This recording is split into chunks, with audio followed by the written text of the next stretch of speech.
बंगाल में सियासी संग्राम अब भी जारी है।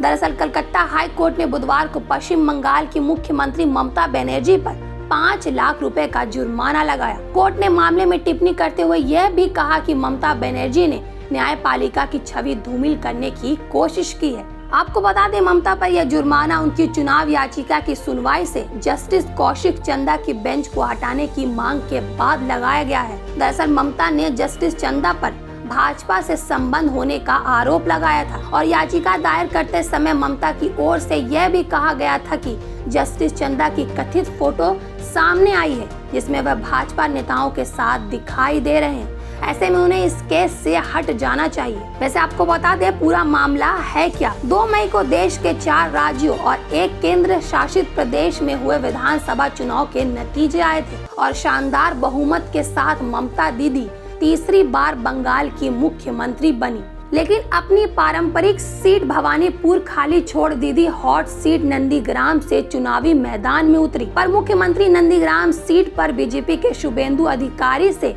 1956 वोटों से हार गई। नतीजे के दिन ही ममता ने वोटों की दोबारा गिनती की मांग की जिसे चुनाव आयोग ने नहीं माना, जिसके बाद चुनावी नतीजे के खिलाफ ममता कलकत्ता हाई कोर्ट चली गई। इस याचिका में उन्होंने शुभेंदु अधिकारी पर चुनाव में रिश्वतखोरी, भ्रष्टाचार और धर्म के आधार पर वोट मांगने के आरोप लगाए और चुनाव रद्द करने की मांग की। हालांकि नंदीग्राम में हार के बाद ममता ने 7 मई को मुख्यमंत्री पद की शपथ ली। इसके बाद सबसे बड़ा सवाल यह था कि वह चुनाव कहां से लड़ेंगे। आखिरकार उनकी पारंपरिक सीट भवानीपुर से जीते टीएमसी के विधायक शोभन देव चटर्जी ने इस्तीफा दे दिया और ये तय हो गया कि ममता अब यहीं से चुनाव लड़ेंगी। वैसे कुछ ऐसा ही हुआ था 2011 में भी, जब बंगाल विधानसभा चुनाव में भवानीपुर से तृणमूल के सुभद्र चुनाव जीते थे और उनके इस्तीफा के बाद ममता ने यहां उपचुनाव लड़ा था और जीती थी।